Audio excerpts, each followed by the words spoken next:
नमस्कार, आदाब, सत श्री अकाल दोस्तों। स्वागत है आपका एक बार फिर से हमारे YouTube चैनल ब्रास फ्यूजन्स पर, जहां आज हम आपके लिए लेकर आए हैं एक नया lesson of unit 1, that is the different kinds of company. Okay, different kinds of company. So till now we discussed about the company, definition of company. I think I'm audible, right? Because now I'm using different system. Is it? Am I Yes, audible? ma'am. Yes. Yes, ma'am. Yes. Okay.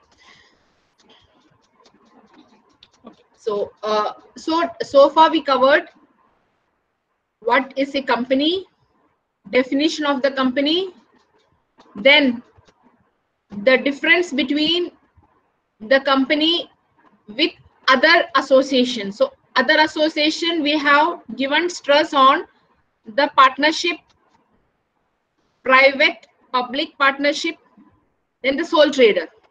And we also discussed the 1956 Companies Act and 2013 Companies Act, a comparison also we have dealt with, right?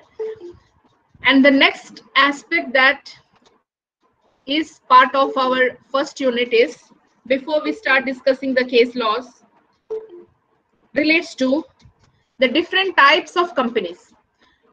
So generally we use the terminology for company to denote the association of persons with the common object, right? And somebody was referring that it gives a social status, because if you are, instead of having a partnership or a company, a person associated with the company feel like, you know, in a very higher social setup, or he will feel himself associated in a larger manner. Now even in among this company, or even in this company, there are varieties of companies.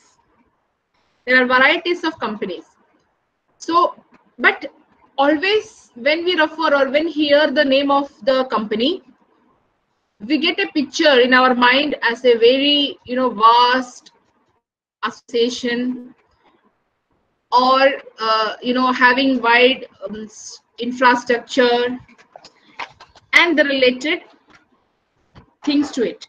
So now could we say something relating to, even with regard to the company, how they are beneficial? I think we discussed that perspective also, but we can primarily focus, because when we discuss about, or when we are going to discuss regarding the different types of company, one perspective that comes to our mind is that the term company is generally associated with different individuals, different people,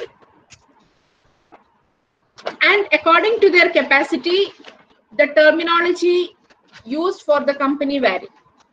So one is that there are 4 important elements that are related to the company. First, the company comes in association with whom? With the general public. Okay, so that is the first concept, that is, it comes in association with the general public. First element, or the first pillar. Then the second pillar that is associated with the company is the government.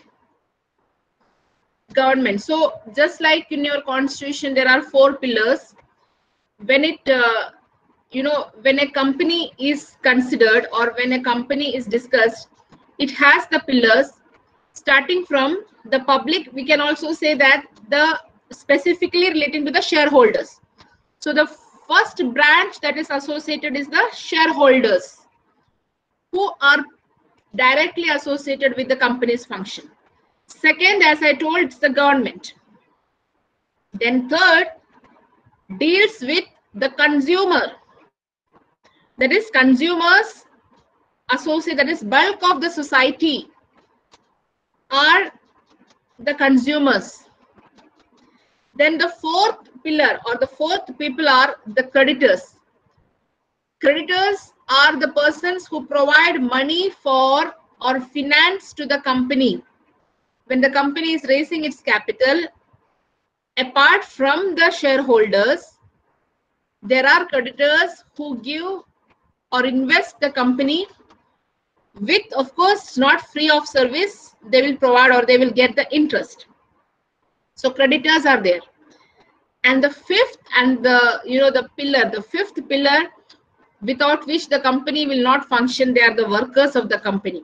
So if we have everyone, the shareholders, government, consumers, creditors, if the workers are not there, then it will become a very difficult for the company to function. And to my understanding, during this COVID, we have seen the large number of migrants who are working in the factories has left the place. And now what is the scenario? Many companies or many, especially I'm saying about the small scale industries, they are facing the factories, they are saying that we don't have the people to work. And how can you expect the migrant people whom you have not taken care during the difficult times come back now when the lockdown has been lifted to work for you? And maybe they might also have seen some other source, because a person who is worked for you for sincerely for several years, and when the situation comes, of course, for the March month, you might have given him the pay, and from April onwards, you said that now we can't. So that's why they were forced to leave, or apart from any other bias. So, and now the company is saying that we can't run or we don't, and why they are saying is also an important element that you have to see, because to repay the loan that they have taken from the banks. So now we are going through a very critical phase. Our economy, our lives, everyone, we are going through a very critical phase. And when the banks ask you to repay the loan, these are the problems that comes up. Now, consumers, if you take the case of the consumers are also hesitant to purchase the things, that what type of goods can be purchased, what can be. So consumers pattern, consumer behavior has changed, and the so-called consumers include, you should have the amount in your hand to purchase, right? So you can purchase only if you have income. So now that also has become a criteria, that consumers, where they will invest or what type of goods they will purchase. And on the other side, the factories, they were manufacturing, what kind of goods they were manufacturing. So a complete change in the system of functioning of the companies we are going to witness in the short while, or in the coming times, you have to see. But that is a different perspective. So as far as the Companies Act is concerned, they try to define the different types of company. So in the 2013 Act, they introduced several new type of companies, like the associate company. They introduced the concept, or they introduced, I will type in the chat box, that is associate company, associate company. Then they introduced one person company.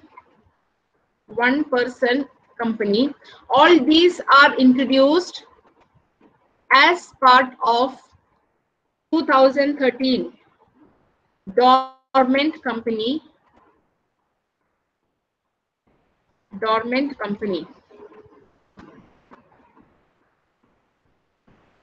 Okay, so these three types of companies were introduced in the 2013 legislation. Now, prior to that, there were different types of companies that were part of 1956 Act, and still it is continuing. Under that, the first type of company, or generally the company that comes to the mind is, what is the company? Public company. So that is what comes to the mind first, right? Public company. So section 2. If you have the BEAR Act with you, you can take the BEAR Act. Section 2, subclause 71. I'll take the provision. Okay. So section 2,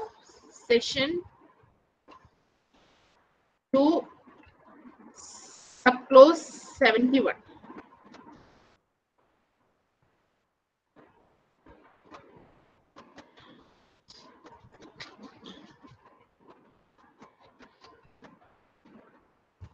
The section 2, subclause 71 defines a public company. So the two companies that comes to our mind is the public company and private company.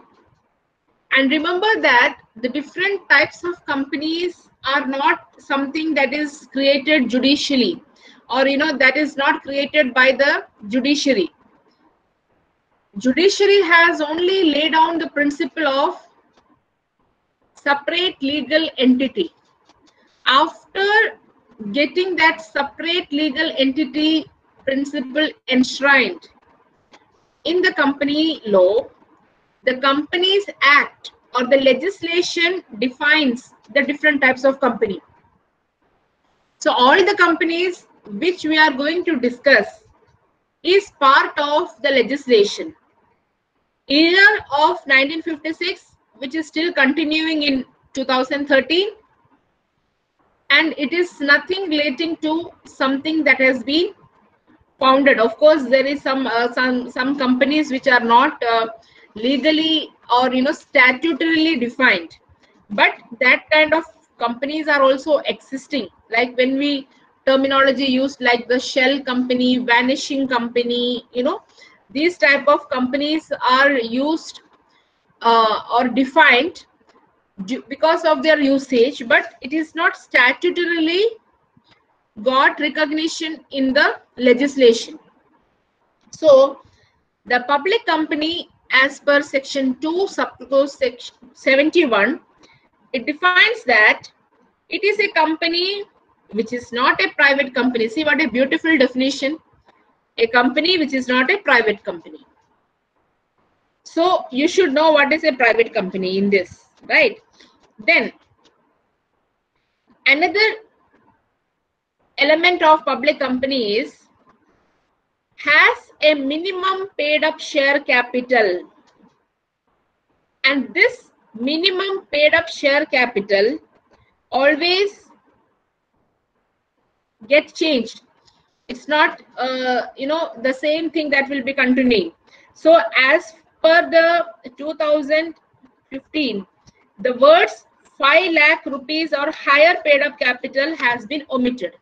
So earlier definition, it contained 5 lakh rupees, 3 lakh rupees when they were trying to define. Okay, it was the 5 lakh rupees that has been prescribed. So a company which is not a private company and has a minimum paid up share capital of 5 lakh was there earlier when it defined, but now that has been struck down or it has been omitted. So now you have to see what is the minimum paid up share capital that is prescribed under the Companies Act of 2013. So this is your homework. So you should see what is the minimum paid up share capital that is required. Okay, because earlier it was 5 lakh. 5 lakh share capital was prescribed, which has been omitted by the 2015 Amendment Act. So from 2015, it is not now the minimum paid up share capital 5 lakh rupees.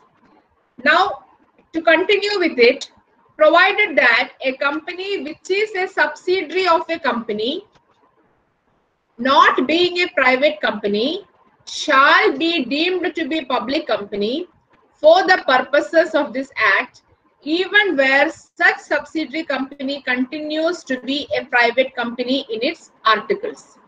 So this is what the public company has been defined. So more or the major stress of this public company relates to the concept that a company which is not a private company, okay,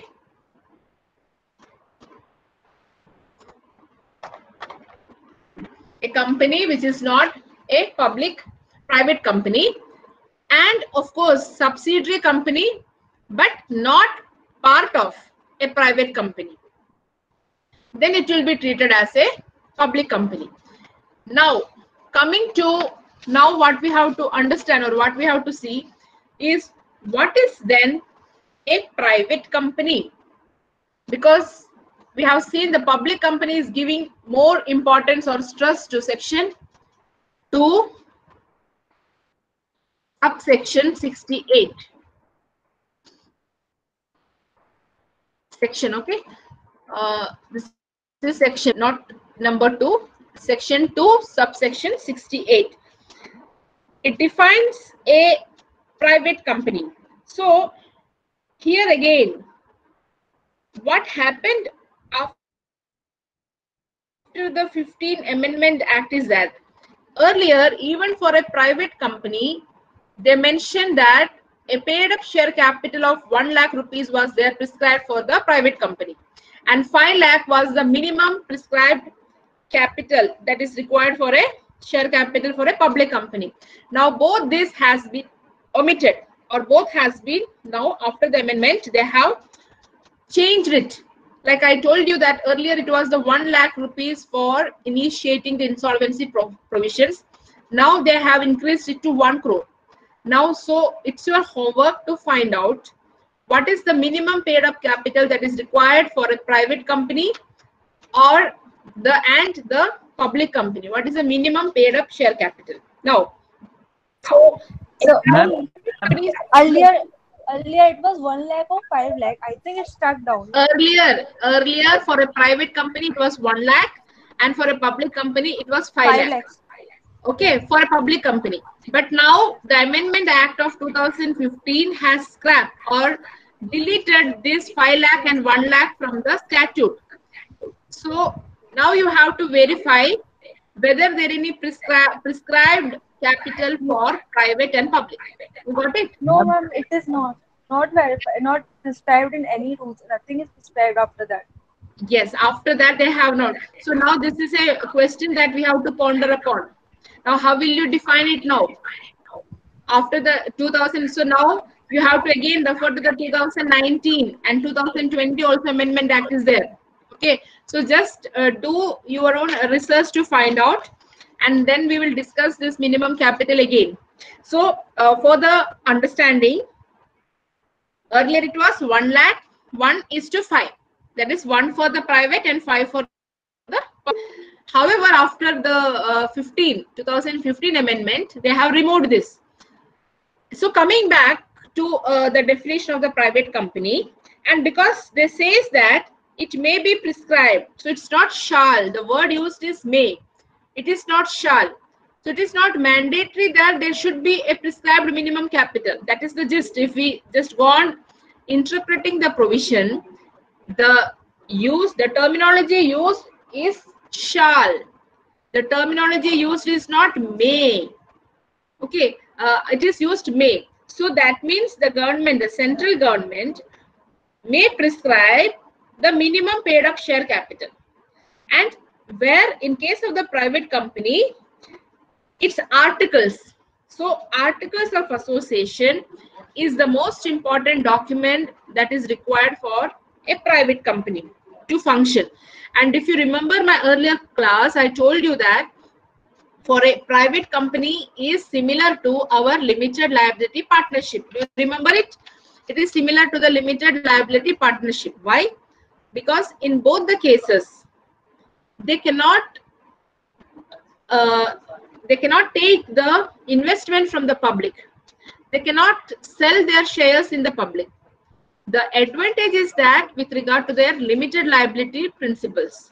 So when it comes to this private company, The articles will prescribe and restrict the right to transfer its shares. So the shares of the private company cannot be transferred. So this is the one thing, that is restriction with regard to the right to transfer its shares.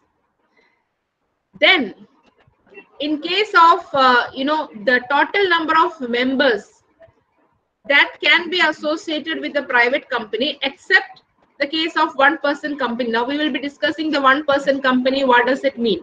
So in the one-person company, there cannot be more members, right?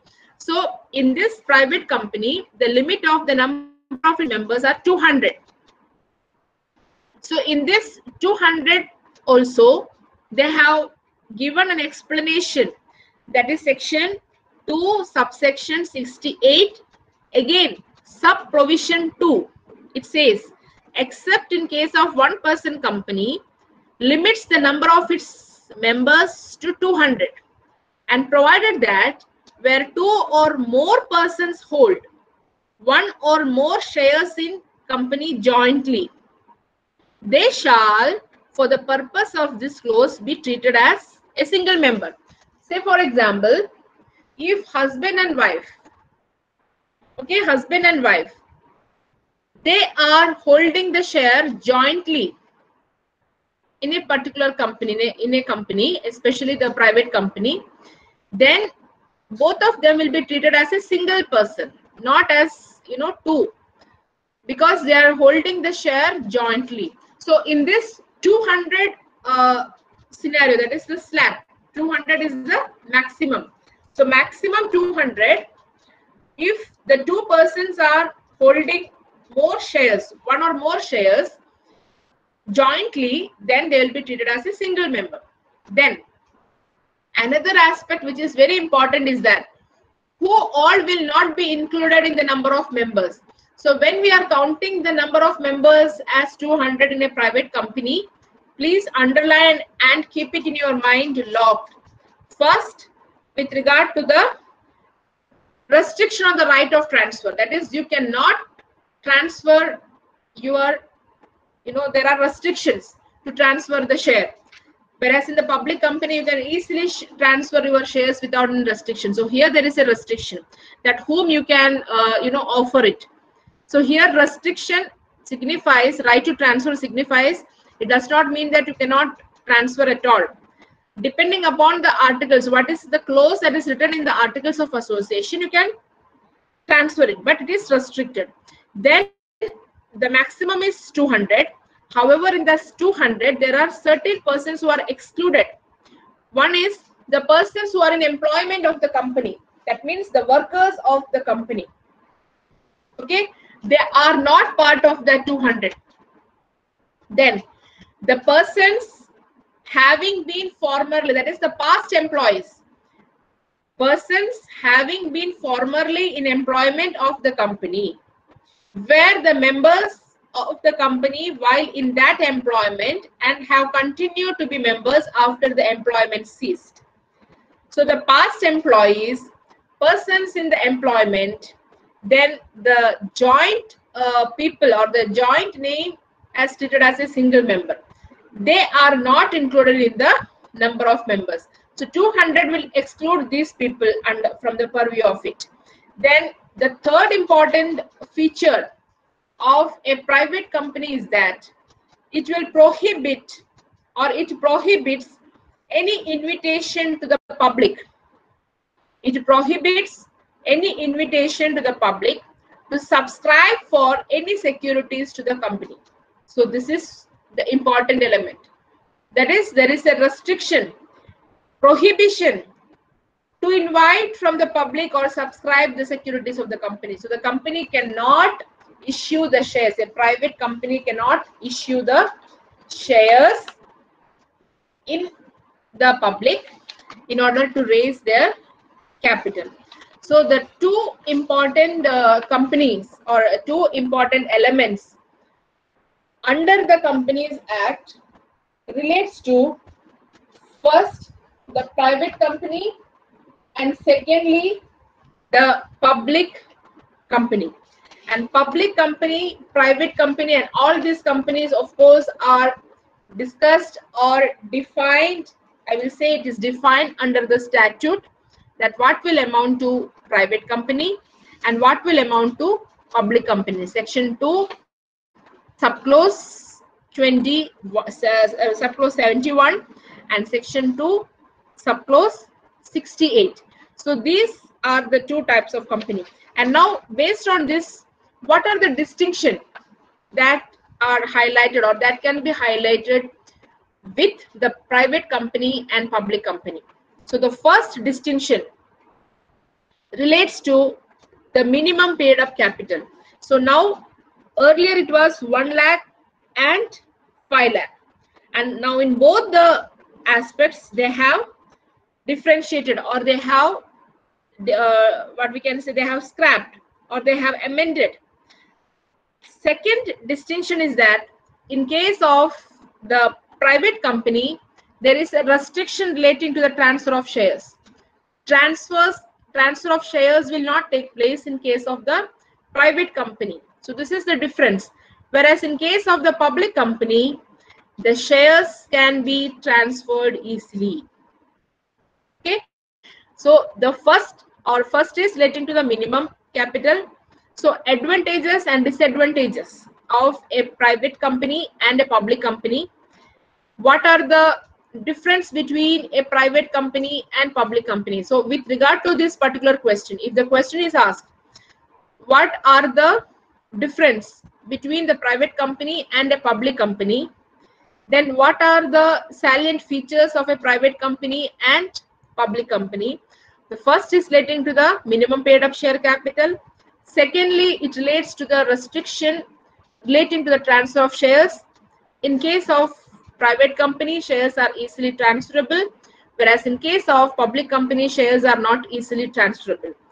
Then third important distinction between a private and the public is that in case of the private company, the maximum limit the members who can hold the shares are limited to 200. So 200 is the maximum limit. Maximum limit is the 200.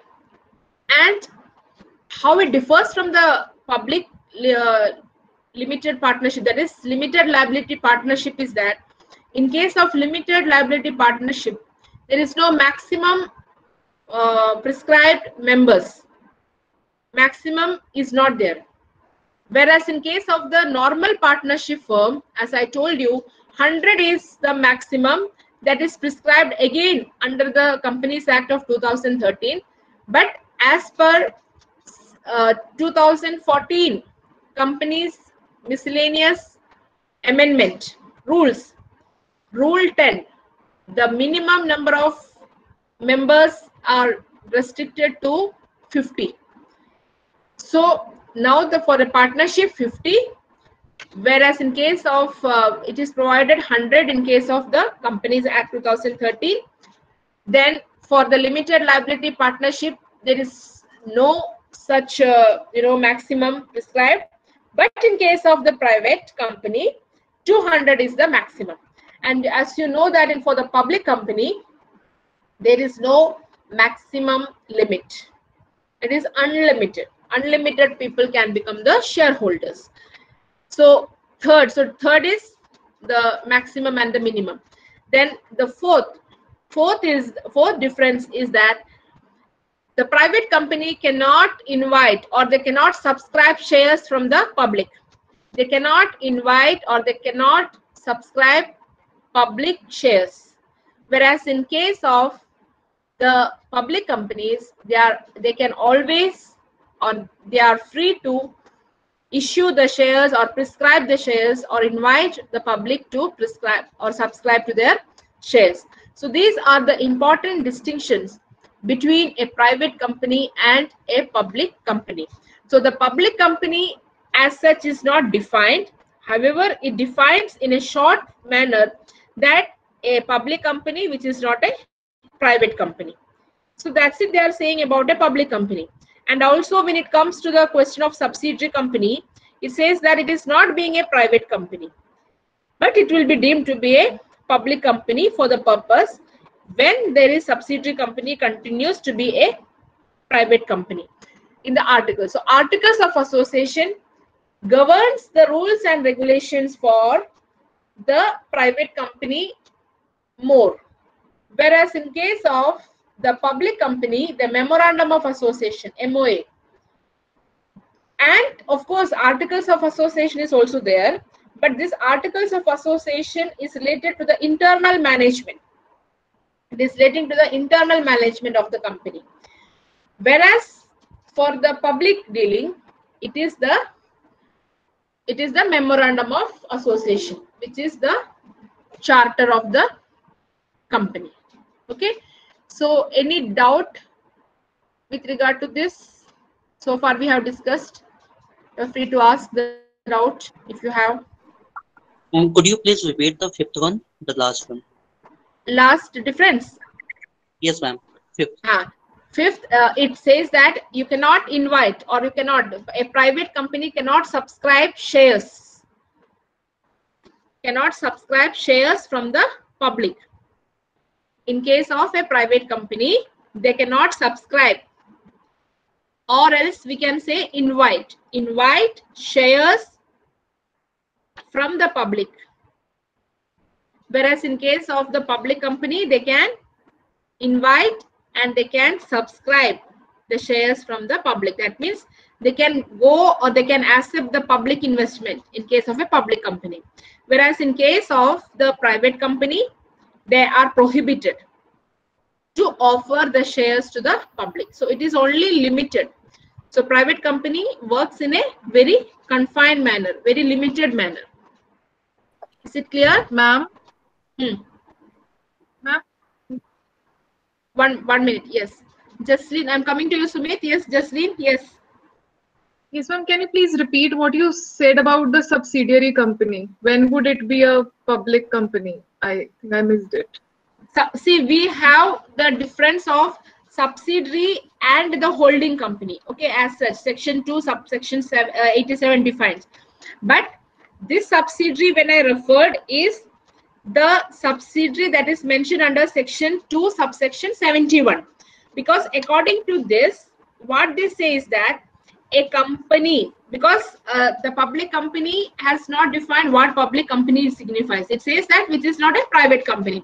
And secondly, they says that the minimum paid up share capital, okay, the minimum paid up share capital, earlier it was 5 lakh. So if any company which were having the prescribed limit, say 5 lakh, 10 lakh or 1 crore, that may be prescribed.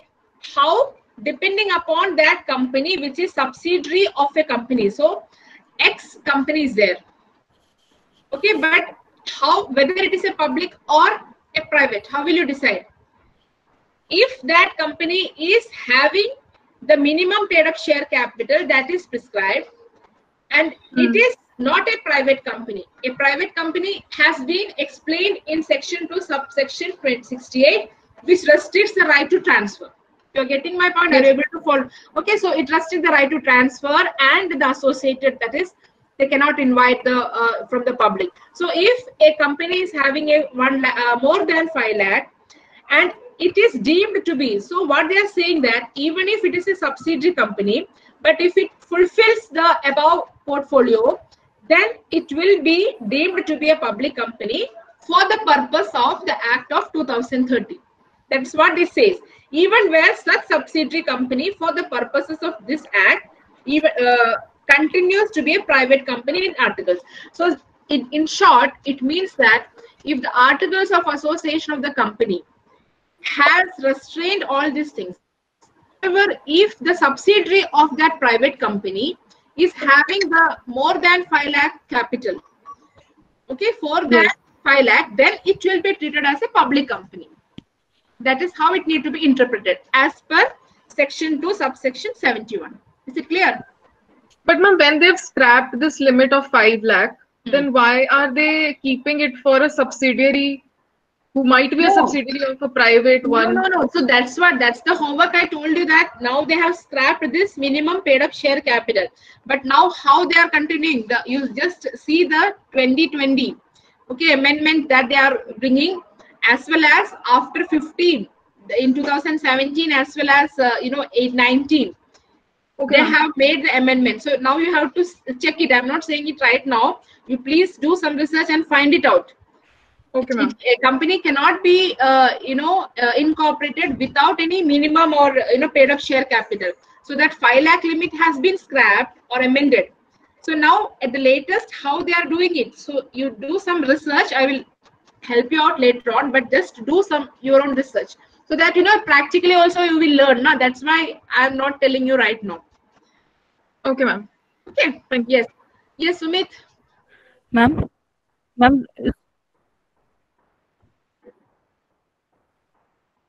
Securities include the loans, advances, and the way, suppose if you are issuing the bond, so securities include the company. No, cannot. That's what, na. It cannot. Prohibits. It prohibits any invitation to the public or to subscribe for any securities of the company. So that means they cannot do it. Is it clear? Yes, Ayushi, please. Ayushi. ma'am, yes, ma'am. Yes. Ma'am, in the same proviso, 271 ka public company, ma'am, when it is expressly written not being a private company, and then in the last line it is written ki in its article it can continue to be a private company. हाँ, वही तो मैं बता रही थी ना. See, shall. So what it means, it all depends upon the first part. First part, it says that it is not a private company. Okay, is it clear? Section 71, subsection A. It says that it is not a private company. So now, what is a private company? You have to relate it to section 2, subsection 68, and it has given the definition of private company. And when it says this subsection B, what this is relating to the minimum paid up share capital. Now you have to find what is the minimum paid up share capital that may be prescribed. So you can see now it is not compulsory, as may be prescribed, provided that a company which is a subsidiary of a company, not being a private company, shall deemed to be a public company for the purposes of this act, even where such subsidiary company continues to be a private company in its articles. So this articles of association is the document based on which a private company is constituted. So suppose if that private company's paid up share capital is increased, if it get increased, then, and once it is increased, then that means they can invite from the public. They can, for example, now in the news report, it was there, like sometimes this Byju's app or some other companies I was reading, that they may offer the public public shares. Okay, but another one, I think, which company it's actually started as a private, but in the news report it was there that they may offer to the public to inviting to subscribe to their shares. So in that case, if you see the articles, they are formed with the articles of association. If they are started as a private company, if they is registered, but at the same time, if their minimum paid up capital is increasing, then they. दोस्तों, अगर आपको आज का lesson पसंद आया हो तो video को लाइक करें। इसी के साथ अगर आपने अभी तक हमारा चैनल सब्सक्राइब नहीं किया है तो सब्सक्राइब के बटन पर क्लिक करिए और बेल आइकन दबाना ना भूलें, ताकि आपको एजुकेशन से रिलेटेड नए नए अपडेट्स मिलते रहें। और अधिक जानकारी पाने के लिए आप हमारे फेसबुक और इंस्टाग्राम पेज से भी जुड़ सकते हैं, जिसका लिंक डिस्क्रिप्शन बॉक्स में दिया गया है। धन्यवाद।